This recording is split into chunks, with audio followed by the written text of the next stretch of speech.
오늘 저는 디모데전서 1장 18절로 2절의 말씀을 가지고 크게 한번 따라하겠습니다. 선한 싸움과 승리의 비결. 선한 싸움과 승리의 비결, 이란 제목으로 은혜의 말씀을 나누고자 합니다. 코로나로 인하여 사람들의 삶의 방식이나 스타일이 많이 바뀌어 가고 있습니다. 바이러스 확산을 막기 위해서 사회적 거리두기 단계를 격상하면서 사람들과의 관계가 멀어짐으로 인해서 많이 힘들어하고 있습니다. 어떤 사람들은 사업의 어려움으로 심한 우울증을 앓다가 가족들과 극단적 선택을 하는 경우도 종종 나타나고 있습니다. 이와 같이 눈에 보이지 않는 바이러스의 침투가 미치는 영향이 그만큼 크다는 것을 말해주고 있는 현실이죠. 신앙생활도 이와 비슷합니다. 우리가 세상에서 바라볼 때 아무것도 없는 것처럼 보이지만 우리 눈으로 볼 수 없는 영적인 세계에서는 끊임없는 마귀의 공격이 있고 참소가 있고요. 마귀는 신앙인들을 무너뜨리기 위해서 여러 가지 방법으로 계속하여 공격하고 있음을 알 수가 있어요. 그래서 사도 바울은 오늘 본문에 에베소 교회 목회자로 사역하고 있는 믿음의 아들 디모데에게 믿음의 선한 싸움을 싸워서 반드시 이겨내라고 그렇게 권면하고 있습니다. 디모데전서 6장 12절입니다. 시작. 믿음의 선한 싸움을 싸우라. 영생을 취하라. 이를 위하여 내가 부르심을 받았고 많은 증인 앞에서 선한 증언을 하였도다 라고 말씀을 하고 있습니다. 눈에 보이지 않는 코로나 바이러스는 신앙인들의 예배의 열정을 빼앗아갔어요. 또 뿐만 아니라 정말 영적인 삶을 나태하게 만들어가고 있는 것을 보게 됩니다. 이럴 때 우리는 절대적으로 영적으로 깨어있어 성령으로 충만하고 말씀으로 무장해서 우리들을 둘러싸고 있는 이 수많은 영적인 적들과 선한 싸움을 싸워 승리하시기를 예수님의 이름으로 축원합니다. 지난주에는 우리가 믿음의 선한 싸움을 싸우기 위해서는 우리 담대하라, 그 다음에 인내하라, 이런 말씀으로 함께 영적 싸움의 승리를 말씀을 나눴습니다. 오늘은 우리가 영적인 싸움에서 두 번째 단계로서 선한 싸움을 싸우는 이기는 비결이 무엇인가를 우리가 생각하면서 영적 싸움의 승리를 이루고자 하는 것입니다. 첫째로 선한 싸움의 영적 무기는 예언을 따라 하나님의 말씀으로 선한 싸움을 싸우라, 이렇게 말씀을 하고 있어요. 오늘 보면 디모데전서 1장 18절입니다. 시작. 아들 디모데야, 내가 내게 이 교훈으로서 명하노니 전에 너를 지도한 예언을 따라 그것으로 선한 싸움을 싸우며 라고 말씀을 하고 있어요. 자, 여기서 말하는 선한 싸움이란 마귀와의 영적 싸움을 말하는 것인데요, 헬라어로 칼렌 스트라테이아이라는 단어입니다. 이 단어의 뜻은 이렇습니다. 영적으로 선한 목적을 가진 싸움으로서 성도가 자신의 온전한 구원을 이루는 것과 하나님의 영광을 위하여 반드시 싸워 이기는 영적 싸움, 이것이 바로 믿음의 선한 싸움이다 라고 정의를 하고 있어요. 그런데요, 이 선한 싸움은 우리의 눈에 보이지 않는 싸움으로서 이 세상의 통치자들과 이 세상의 권세들을 움직이는 이 어둠의 주관자들과의 싸움이다, 공중 권세 잡은 자들과의 싸움이다 라고 이렇게 말씀을 하고 있어요. 이에 대해서 에베소 6장 12절에 이렇게 말합니다. 시작. 우리의 씨름은 혈과 육을 상대하는 것이 아니요 통치자들과 권세들과 이 어둠의 세상 주관자들과 하늘에 있는 악의 영들을 상대함이라, 이렇게 말씀을 하고 있어요. 우리가 보이는 싸움이 아니라, 보이지 않는 싸움, 사람들과의 싸움이 아니라 그 뒤에서 이 세력들을 움직이고 있는 어둠의 세력들과의 싸움이다 라고 말씀을 하고 있어요. 이와 같이 마귀의 세력들은 현실적으로 여러 모양으로 나타나는데 그들의 세력을 구축해서 보이지 않는 영역에서 정치, 경제, 사회, 문화 모든 영역에서 큰 영향력을 행사하고 있음을 언급하고 있습니다. 지금 전 세계는 인권 보호라는 미명 아래 정치적 목적을 이루기 위하여 포괄적 차별금지법을 만들어 통과시킴으로 말미암아서 이것이 선포되어지면 성경적 관점에서 잘못된 성윤리관을 지적하는 것을 법으로 막고자 하고 있습니다. 또 뿐만 아니라 예수를 믿어 구원받는다는 이 영적인 이 구원의 진리를 선포하지 못하도록 막고 있는 것을 보게 되죠.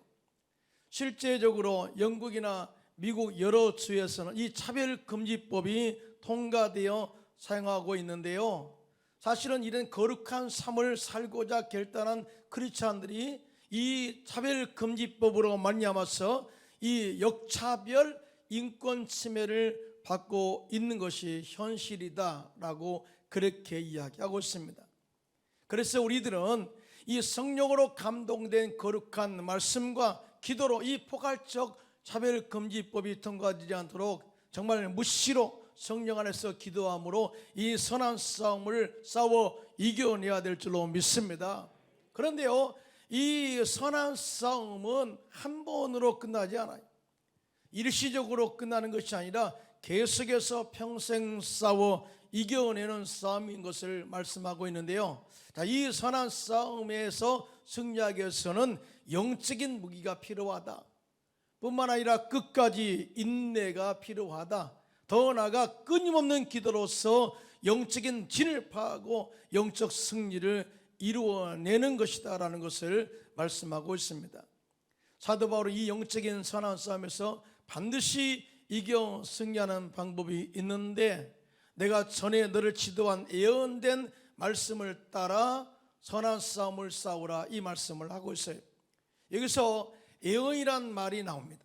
예언된 말씀, 예언된 이 말씀은요, 프로페테아이스라는 단어인데요, 그 뜻은 성령을 통해서 하나님의 뜻을 선포하다 이 말이에요. 다시 말하면 이 성령의 능력을 통해서 선포되어진 하나님의 말씀에 영적 권위를 두다라는 의미를 가지고 있어요. 그러므로 이 예언을 따라 전에 너를 지도한 말씀으로 선한 싸움을 싸우라고 하는 것은 인본주의나 세상적인 지식이나 세상적인 방법으로 선한 싸움을 싸우는 것이 아니라 성령의 능력을 통해서 각자에게 주어진 하나님의 확실한 말씀, 살아있는 생명의 말씀, 레이마의 말씀을 가지고 싸우는 것이다 라고 말씀을 하고 있어요. 믿으시면 아멘 하시기 바랍니다. 성령에 감동된 그 말씀이 결국 우리의 삶을 변화시키고 악한 무리들과 영적 싸움에서 반드시 승리하도록 이끌어 간다는 것을 그렇게 말씀한 것입니다. 디모데가 사역하고 있던 당시 에베소 교회는 헬라 철학 영주주의가 활발하게 활동하고 있었습니다. 이 헬라 철학의 영주주의는 이원론 사상을 말하는데 모든 사물을 두 원리를 가지고 판단하는 이론을 말합니다. 이 이원론 사상은 인간을 영과 육으로 분리해서 바라보는 이론인데요, 이 영은 거룩한 것이고 육은 악한 것이라고 보는 이원론적 판단을 가진 이론입니다. 이러한 이원론 사상은 사람들이 살고 있는 삶의 영역에도 나타나게 되는데요, 세상에 속한 것은 악한 것이고 교회에 속한 것은 선한 것이다 라고 가르치고요, 또 육체는 악하고 오직 영혼만 선하다고 가르치는 사상을 말하는 거예요. 여러분요, 이 헬라 철학 이원론 사상에 빠져 있던 사람들이 두 이단 종교를 만들어내게 되는데요, 하나는 금욕주의 이단이고 또 다른 하나는 쾌락주의 이단을 낳았어요. 금욕주의 이단들은 우리 인간은 육체의 욕구를 억제해야 온전한 구원을 얻을 수 있다고 강력하게 그들이 주장한 율법과 교리를 강조합니다. 오직 믿음으로, 예수를 믿음으로 구원받는 이신득이 신앙을 제껴버리고 이행득이, 다시 말해서 행위로 구원을 받을 수 있다고 그들은 가르치고 있죠. 뿐만 아니라 일상의 생활 속에서도 삶을 제약하는데 음식을 먹는 것도 그들의 만든 교리로서 통제하였고요, 심지어 가정생활과 부부생활까지도 그들은 통제하기에 이르렀습니다. 그러나 하나님은 우리의 모든 삶의 영역과 활동을 영적인 삶으로 보았고요, 그 안에서 영적 자유를 누리게 했는데요. 자, 이에 대해서 고린도전서 10장 31절입니다. 시작. 그런즉 너희가 먹든지 마시든지 무엇을 하든지 다 하나님의 영광을 위하여 하라. 아멘. 우리가 먹는 것, 마시는 것, 입는 것, 생활하는 것, 활동하는 모든 영역이 하나님의 영광을 위해서 살도록 영적 자유를 주신 하나님, 그리고 오직 믿음으로 구원받는 하나님의 진리를 깨닫게 하신 은혜로 구원받는 우리들 늘 주님께 감사해야 될 줄로 믿습니다. 자, 이렇게 이 하나님의 영적인 진리의 말씀은 그들의 잘못된 영적 지식을 거부하고 있는 것이죠. 그러므로 이 사도 바울은 디모데에게 전에 예언된 이 성령의 감동된 말씀으로 선한 싸움을 싸우라고 그렇게 말씀한 것입니다. 반대로 쾌락주의자는 육체는 원래부터 악한 것이라는 정의를 먼저 내립니다. 그렇기 때문에 육체는 원래 악하니까 타락할 수밖에 없다. 그러므로 육체는 타락과 방탕의 도구가 되더라도 오직 영혼만 구원받으면 된다는 잘못된 교리를 만들어서 사람들을 방탕과 또 타락으로 빠지도록 이끌어 갔습니다. 이 역시 마찬가지죠. 우리가 말씀의 지혜가 없으면 이 이론에 속수무책으로 당하거든요. 그래서 사도 바울은 디모데에게 이와 같이 잘못된 이단들과의 영적인 선한 싸움에서 승리하기 위해서 네가 장로에서 안수받을 때 성령을 통해서 받은 예언의 말씀의 은사와 하나님의 말씀의 권위를 가지고 담대하게 이들과 맞서 싸움으로 말미암아 믿음의 승리를 이루어내라고 그렇게 말씀한 것입니다. 할렐루야. 사실은 하나님의 말씀은 성령의 검입니다. 검. 이 말씀의 검은 사용할 때 강한 능력이 나타나는 것입니다. 다시 말하면 성령의 능력으로 감동된 하나님의 말씀을 믿음으로 강력하게 선포할 때 그 말씀이 예리한 칼이 되어 마귀를 대적하고 마귀의 모든 세력들을 묶어버릴 줄로 믿습니다. 우리가 말씀을 선포할 때 그 말씀이 예리한 칼이 되어서 귀신을 쫓아내고 병자를 치료하고 하나님을 대적하는 이단들과의 영적 싸움에서 반드시 승리를 이루어내도록 우리를 이끌어갈 줄로 믿습니다. 이에 대해서 히브리서 4장 12절은 이렇게 말씀합니다. 하나님의 말씀은 살아있고 활력이 있어 좌우에 날선 어떤 검보다도 예리하여 혼과 영과 및 관절과 골수를 찔러 쪼기까지 하며 또한 마음의 생각과 뜻을 판단하나니라고 말씀을 하고 있어요. 이 검이 예리해야 되고요, 항상 소지할 때 또 사용할 때에 역사가 나타남에 대해서 이야기한 것이죠. 한번 이 이야기 한번 들어보시기 바랍니다. 옛날 어떤 검객이, 칼을 잘 쓰는 검객이 집에다 칼을 놔둔 채 밖으로 나왔다가 강도를 만났습니다. 그때 칼을 든 강도가 그 검객에게 말하기를 있는 것을 다 내어놓아라 이렇게 겁박했습니다. 그러자 검객이 내 이놈 내가 누군 줄 아느냐 하고 큰 소리를 쳤어요. 그러자 강도가 웃으면서 내가 너를 잘 모르지만 너는 나에게 기증품을 바칠 사람으로는 안다 하고 그렇게 말로 조롱을 했습니다. 그때 그 검객은 근엄한 태도로 우리 집에 칼이 있다, 나는 검객이다 이렇게 말했습니다.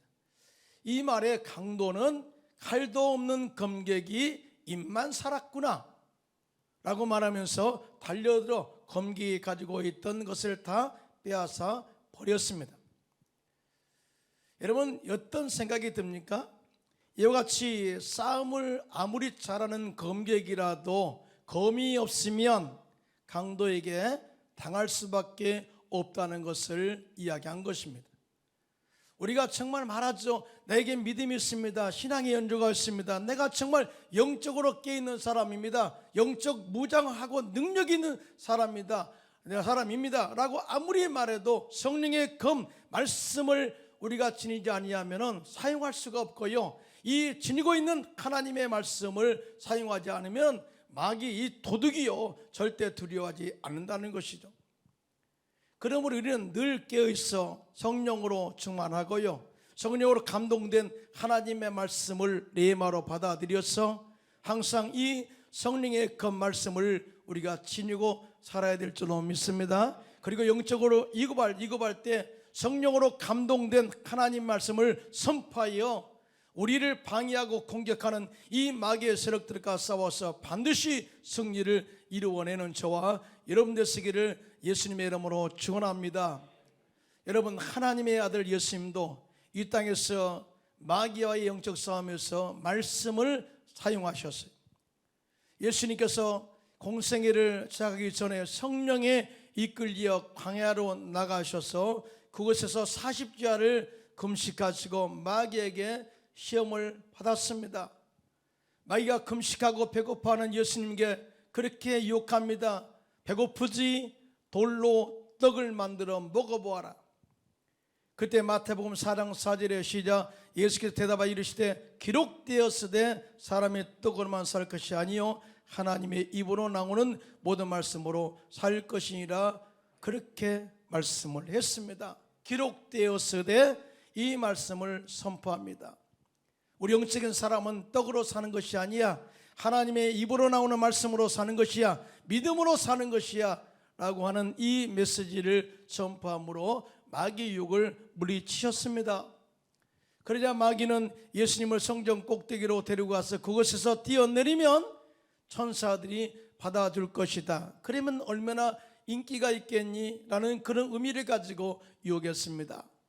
그때 마태복음 4장 7절에 시작, 예수께서 이르시되 또 기록되었으되 주 너희 하나님을 시험하지 말라 하셨느니라 라고 말씀으로 마귀를 데려가여 이겨냈어요.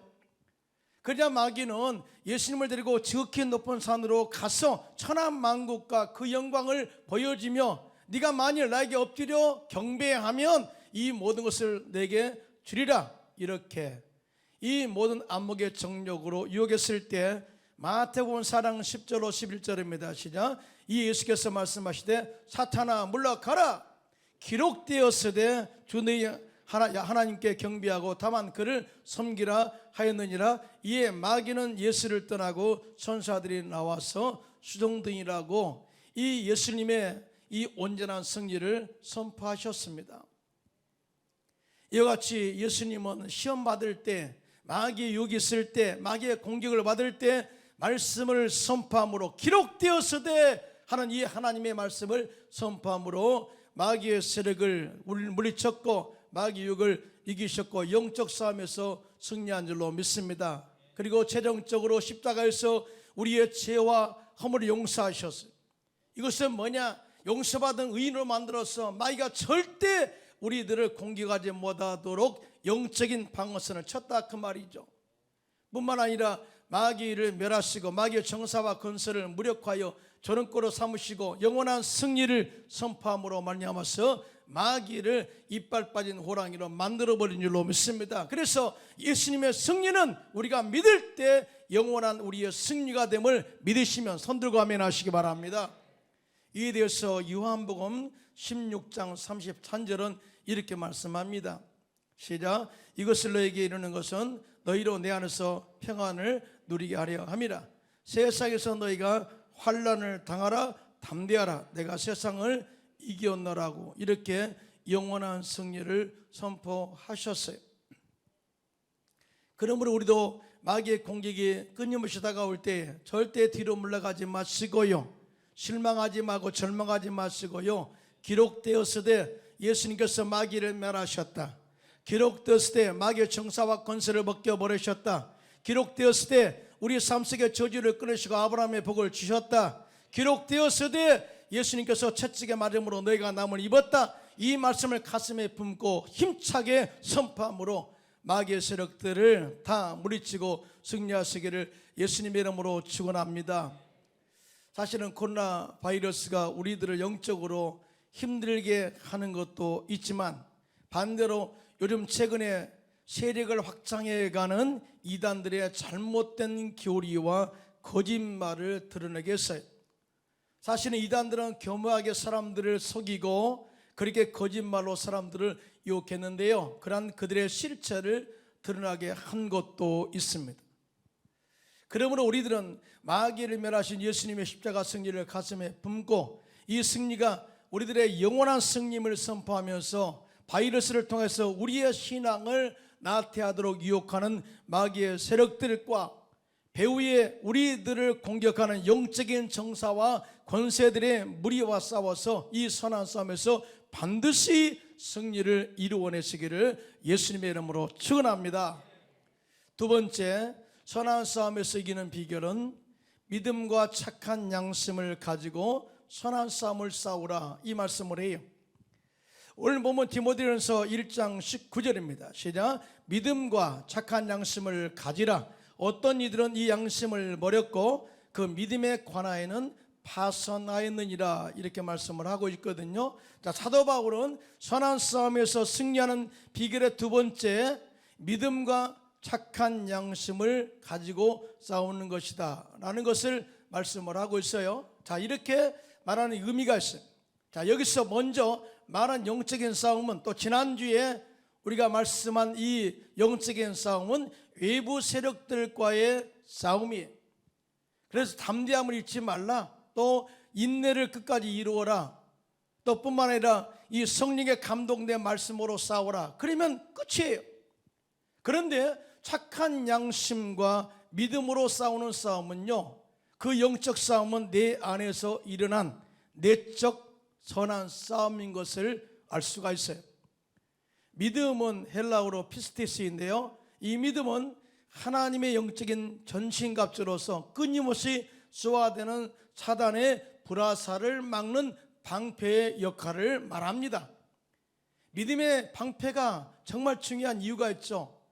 사단이 공격 앞에서 믿음의 방어선이 무너지면 우리의 신앙도 속수무책으로 무너지기 때문에 끊임없이 쏟아되는 사단의 불화살을 막는 비결은 바로 이 믿음의 방패밖에 없음에 대해서 말씀하고 있습니다. 절대 믿음이 무너지지 마라, 믿음으로 말미암아 시험 들지 마라, 이 말씀을 하고 있어요. 절대 마귀가 공격할 수 있는 틈을 주지 마라 라고 하는 것을, 믿음의 방어선을 굳게 세워라, 이 의미를 가지고 말씀한 거거든요. 또한 이 착한 양심을 가지라고 했는데, 이 양심은 인간과의 관계에서 중요한 덕목입니다. 이 양심이 무너지면 영적인 세계에서 사탄의 공격을 막을 수 있는 길이 없어요. 사실은 착한 양심은 믿음과 연결되어 있는데요, 착한 양심을 가지고 또 선한 마음을 가지고 믿음을 지켜내면 마귀가 우리를 공격할 수 있는 루트를 발견할 수가 없어요. 오늘 본문에 착한 양심을 버림으로 믿음이 파손되어 영적으로 무너진 두 사람을 소개하고 있는데, 그 사람 두 사람이 후메네오와 알렉산더입니다. 이들은 처음에 믿음이 좋았으나 어느 순간에 영적으로 타락하여 양심을 버리고 믿음에서 떠난 사람들임을 증명하고 있는데요, 이들에 대해서 오늘 본문 디모데전서 1장 20절 이렇게 증언하고 있습니다. 시작. 그 가운데 후메네오와 알렉산더가 있으니 내가 사탄에게 내어준 것은 그들로 훈계를 받아 신성을 모독하지 못하게 하려 함이라, 이렇게 말씀을 하고 있어요. 그런데요, 성경에 보면 후메네오와 알렉산더의 잘못된 그들의 삶을 밝혀 드러내고 있는데요, 후메네오는 디모데후서 2장 17절로 18절에 등장하는데, 이는 부활이 이미 지나갔다고 주장하면서 성도들을 혼란에 빠뜨렸어요. 사실 우리의 신앙은 희망입니다. 할렐루야. 구원입니다. 예수 믿어 구원받아 천국에 입성하는 것이고요, 뿐만 아니라 그곳에서 영원히 주님과 왕노릇하며 사는 것이고요, 열심으로 충성한 사람들은 그에 따른 상급과 보상이 우리에게 있는 줄로 믿습니다. 이 부활 신앙을 깨뜨린 사람이 후메네오다 그 말이죠. 뿐만 아니라 알렉산더는 사도행전 19장 33절과 디모데후서 4장 16절에도 등장하는데, 이 사람은 구리세공업자로서 이 바울의 전도로 인해서 에베소에 큰 소동이 일어난 적이 있습니다. 그때 사람들이 대공연장에 모였을 때 유대인들의 추천을 받아 어떻게 하면 유대인들에게 환심을 살까 하는 그런 마음을 가지고 바울에 대해서 부정적으로 발언을 하려다가 저지당한 자가 바로 알렉산더예요. 사실은 이 알렉산더는요, 사실은 탐욕에 굶주린 사람이었죠. 자, 이런 사람들을 영적으로 사도 바울은 양심에 화인 맞았다라고 이야기합니다. 디모데전서 4장 1절로 2절입니다. 시작. 그러나 성령이 밝히 말씀하시기를 후일에 어떤 사람들이 믿음에서 떠나 미혹하는 영과 귀신의 가르침을 따르리라 하셨으니 자기 양심이 화인을 맞아 외식함으로 거짓말하는 자들이라, 이렇게 말씀을 하고 있어요. 다시 말해서 양심을 화인 맞으면 믿음에서 떠나게 되고, 그리고 미혹하는 영에 유혹되어지고 귀신의 가르침에 따라서 그들이 놀아나고 있음에 대해서 이야기를 하고 있습니다. 사실은 이런 사람들은요, 교회에 유익이 될 수 없어요. 그래서 사도 바울은 이 두 사람을 사탄에게 내어주어 그들의 잘못된 말로 인하여 사람들을, 하나님을 모독하지 못하게 했고요, 성도들을 유혹하지 못하도록 그렇게 했다고 그렇게 말씀을 하고 있습니다. 사실은 오늘날 정말 착한 양심이 우리 가운데 회복되어야 될 줄로 믿습니다. 우리 믿음이 지켜지는 방어성은 착한 양심과 함께 공유하고 작용한다는 것을 말씀을 하고 있습니다. 참, 다음 예화를 들으면서 한번 생각해 보세요. 오늘 예화는요, 직접적인 예화가 아니라 간접적인 생각하는 예화예요. 어느 날 저녁 왕과 신하들이 뜰을 걷고 있었습니다. 하늘엔 달도 별도 뜨지 않았어요. 그래서 보이지 않는 어두캄캄한 밤이었습니다. 그때 왕이 한 신하에게 묻습니다. 여보게, 저쪽에 떠 있는 별이 보이는가? 그러자 그 신하가 대답하기를, 폐하, 잘 보입니다. 유난히 반짝이는군요. 사실은 별이 안 보여요. 왕이 또 다른 신하에게 똑같이 물었습니다. 그 신하 역시 너무나 잘 보입니다. 그리고 또 한 수 뜹니다. 영롱하게 빛나는 것이 나라의 경사가 있을 듯 하옵니다. 왕은 또 다른 신하에게 물었습니다. 그러자 그 신하 역시 폐하, 찬란하기 그지없습니다 라고 대답을 했습니다. 한마디로 왕이 말하는 것에 대한 그들의 양심을 판 대답이었죠. 왕은 다시 뒤쳐져 따라오는 한 신하에게 물었습니다. 자네의 눈에도 저 별들이 영롱하고 찬란하게 보이는가? 그러자 그 신하는, 폐하, 죄송합니다만 제 눈에는 별이 잘 보이지 않습니다. 아니, 저 별이 정말 안 보인단 말인가? 그 신하는 재차 대답합니다. 예, 아무리 보아도 별이 보이지 않습니다. 그 이후에 왕은 별이 안 보인다는 신하를 신임하였고요, 어려운 일이 있고 힘들 때마다 그 신하의 조언을 듣곤 했다고 합니다. 지금 우리 시대도 코로나와 함께 세상에 온통 거짓과 아첨과 기만으로 사람들을 속이는데 애를 쓰고 있다는 생각이 듭니다. 특별히 정치 세계에서도, 또 경제에도, 사회도 온통 거짓과 허위로 치장하고 자신의 잘못이 들통나도 양심의 가책을 느끼지 않는 뻔뻔함을 드러내고 있음을 부인할 수 없는 세대에 살고 있어요. 그런데요, 교만과 양심은 아주 간단한 원리로서 무너진다는 거죠. 이 믿음이라는 것은 교만하면 무너져요. 내가 남보다 더 낫다고 생각하는 이 교만함이 믿음이 무너지게 하고요. 양심은 탐욕을 품으면 무너집니다.